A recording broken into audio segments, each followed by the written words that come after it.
The new generation of Pokemon has finally been announced. Pokemon Sword and Pokemon Shield. And oh my god, they look freaking awesome. These games will be set in the new Galar region, which is going to have so many different environments to explore, including the countrysides, the big cities, and even snow-covered mountains. And just looking at this gym's map gets me really excited about what could be hidden around the corner, or what's going to happen over here, or what do they plan on doing with this mansion over here. You know, there's so many different possibilities. We get to see some new gameplay footage from the trailer, and from what I can see, the gameplay looks great.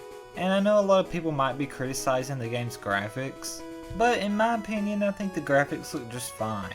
Another thing I'm really excited about seeing are Pokemon gyms making a return, and hopefully we'll get some Pokemon type gyms that we've never had before in the past. Like a dark type gym would be nice to have for once. The weather effects look really cool as well. It kinda reminds me of Christmas, to be honest. And oh my god, this part with the creepy, mysterious looking forest is just awesome. Hopefully we'll be able to explore our way through this creepy forest and be able to see all kinds of different creepy ghost type Pokemon. And hopefully they'll bring back the Ghost Girl as well and wrap her story up. Or maybe we'll get to explore a new haunted house or a new haunted mansion in this forest, like the old chateau or the old shit, whatever it was. It also looks like we may be getting a lot more character customization options. And although the gameplay is not final yet, I didn't really see any Pokemon following any of the trainers around, so I'm thinking they may have gotten rid of this feature, unfortunately. It was a feature that was just in Pokemon Let's Go on the Nintendo Switch, so why can't they do it here? Hopefully before the games come out, they'll announce that or add it in the game, I don't know, but I hope it's there. As for the names of the games themselves, Pokemon Sword and Pokemon Shield, when I first heard the names, I immediately thought of Zelda. I was like, oh my god, are they actually going to put Zelda and Pokemon in the same game? But nope, I'm an idiot. Although that would be pretty awesome, I'm not gonna lie.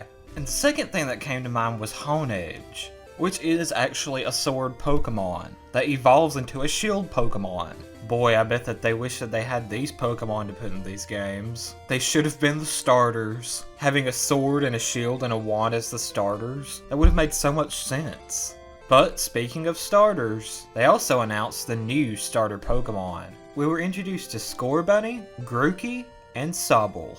I've always been a huge fan of the water type starters, so having a water lizard Pokemon is just right up my alley. It has the ability to camouflage itself in water, which I think is actually pretty cool. And as the name suggests, it tends to sob.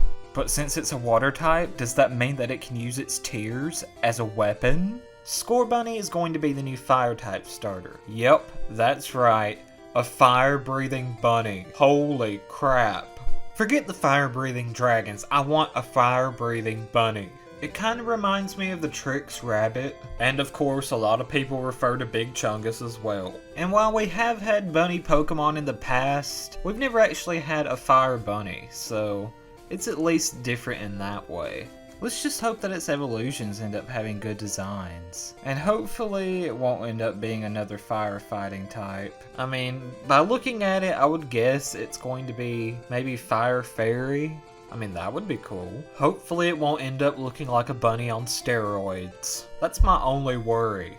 And last but certainly not least, we have Grookey. But out of all three of them, its intro actually made me laugh the most. It has a freaking stick that it bangs on a rock.